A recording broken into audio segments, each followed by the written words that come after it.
Hello, welcome to the channel and thanks for watching. And in this video I'm going to take you through my brush collection, talk about how I've made some of these brushes last for over 15 years in fairly constant use, and give you some things to think about when you're selecting and using your brushes to get the real maximum benefit out of that money you've invested in them.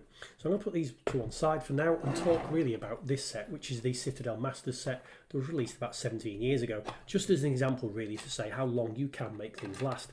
Now these are two of the brushes, the other two are currently being used in the painting session I'm doing at the moment.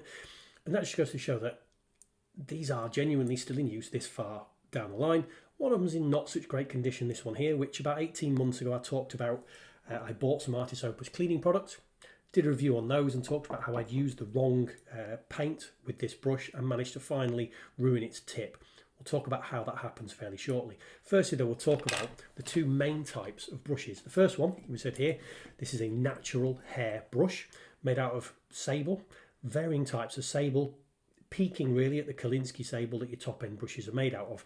Now these brushes will vary in price from one of my favourites, an Army Painter one that you'll pay maybe £5 or £6 per brush, going right up to my other favourites at the moment, the Artist Opus brush, which knock out about £12 to £14 each. So they are quite expensive. However, the sort of accuracy, the flexibility that these brushes give you really are very, very good. But you do have to treat them because they are made out of natural hair, you know, quite carefully. The other type of brush, this one here, which is a synthetic brush. Now this is a man-made fibre at the top. It's like a type of vinyl that they use on the brushes. They're not going to be as accurate and as pleasant to use as a sable brush. However, you can treat them far more harshly. You can be a bit more vigorous when you're cleaning them, and they are an awful lot cheaper. So this Rosemary & Co brush was about £2. Shows you the things, but they are prone to a couple of other things that we'll talk about later that are different in terms of how they damage themselves than a natural brush. So that's natural versus synthetic. I have both in my collection.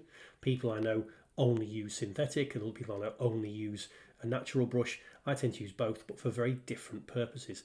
Now the purposes start off by firstly select the right brush for the right task. Most of this video will talk about what you would call a standard brush, but there are others in the market. So just for example, looking at some of the big dry brushes that I've got.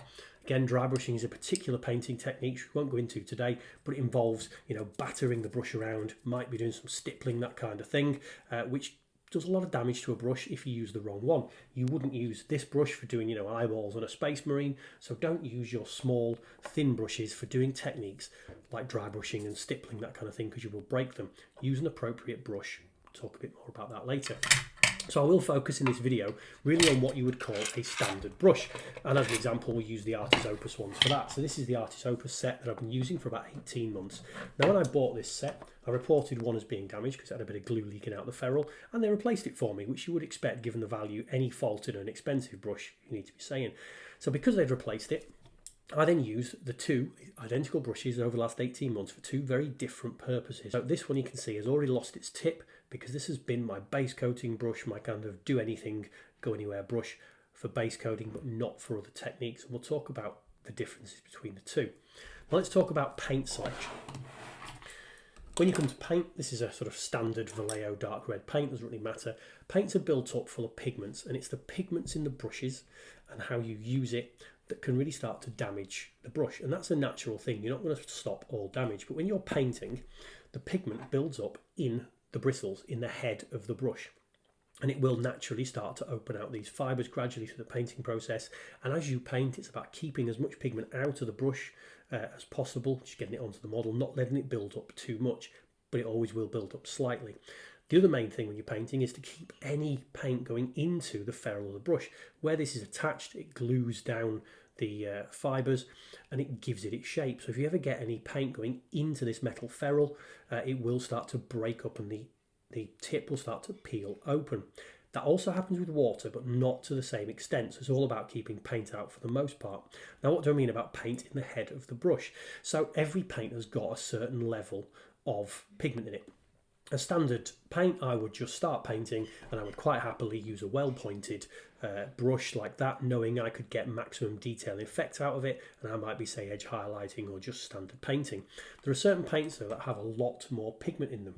For example, a base paint here, which is a Games Workshop Death Guard Green. Now, the amount of pigment in this is not, I won't know exactly, but maybe twice the pigment that's in here. It's a base coat. It's thicker. It goes on. You only need to do one coat sometimes, and it will cover the the actual model.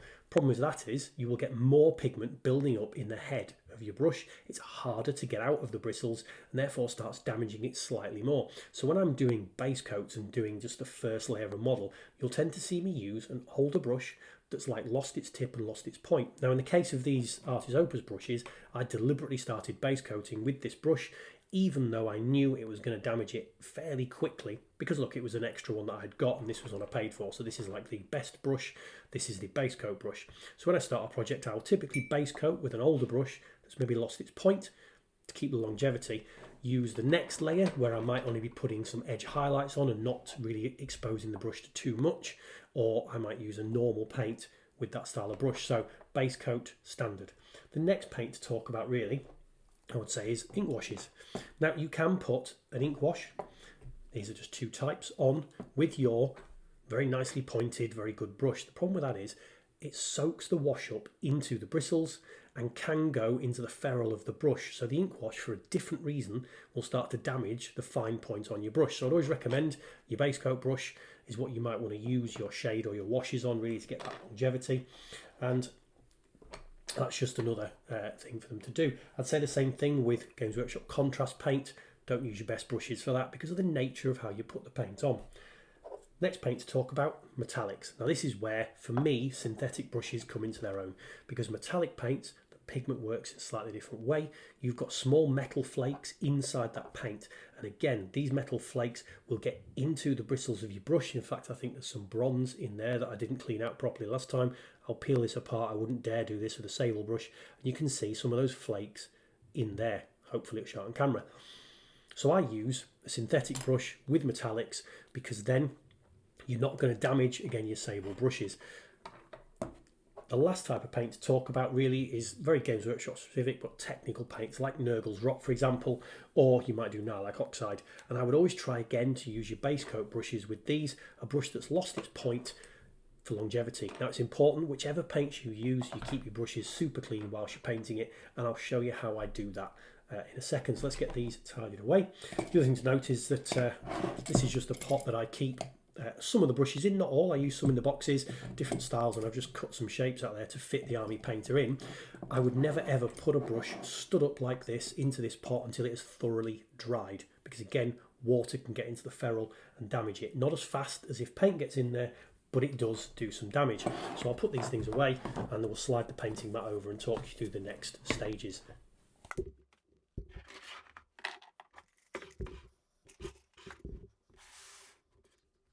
Okay, so if you've watched a lot of my videos, this isn't quite the normal view you get of my paint station, but I'll give you a slightly different one to show you really what my setup is like.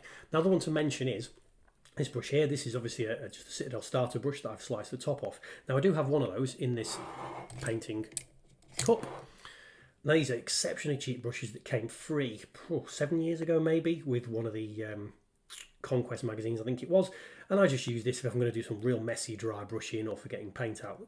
Now what then happens later on, as they start getting damaged, if I want perhaps a stippling brush or whatever, I take the craft knife that's in here, and once they get really wrecked, I might slice the tip off that brush to use for stippling, and you can see I've done that with this one. Now this is actually turned into the brush that I use to get paint out of the paint pot to put onto my wet palette. So another use you can do once you've really destroyed your brushes.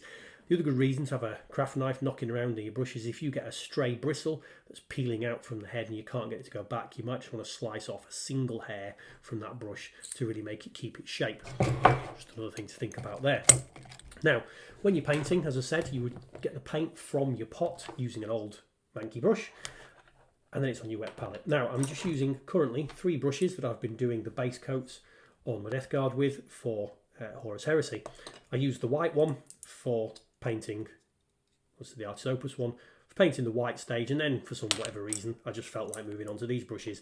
So 2 sizes for doing base coats with, one for like the big panels and the other one because I'm about to do the detail around the symbol there. So again, selecting the right brush for the right job. I'm not going to try and put the base coat around this symbol with a real thick brush, base coat brush. I'm going to do it with a slightly smaller one, again for ease of use. So when you start painting, first of all, just clean the brush up because this has been sat here for a couple of days and I've got a product on here to try and get the point back on the brush. Talk about that in a second. Dip just the end of the brush. You're not stabbing, you're stroking it into the paint. roll it around to keep the point and load that brush with paint. Now when you paint it onto the model, it's a funny angle here so I might get this completely wrong. Again, nice gentle brush strokes. We're not stabbing, we're just being very gentle with the brush. Now what I would ordinarily do, again you'll see this if you watch my videos, paint the model, come back to the paint, put a little bit on, paint the model back and forward. Then in between that stage, once I feel that there's a bit too much paint loaded onto the brush, maybe it's drying, it's been on there for a while, quickly rinse it in the dirty water pot, clean it out on the tissue, into the secondary pot which has got clean water in, wipe it on the tissue. Now I don't know how well it's going to show up there, but that first wipe I can see a green tinge to that area, but I can't see a green tinge to this area. So that first one got most of the paint out, but it came out on the tissue. Second one really cleaned it. Now if you're using tissue, use a good quality tissue, otherwise some of the fibre from that tissue can get into your brush head and again cause damage, just all these incremental stages.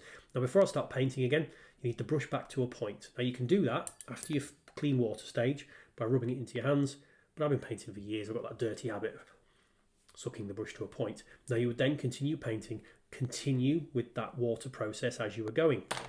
So we'll just do a little bit on here with the skinny brush out to the green, and what we're looking at is getting just some detail into here. Okay, and you would keep that process going.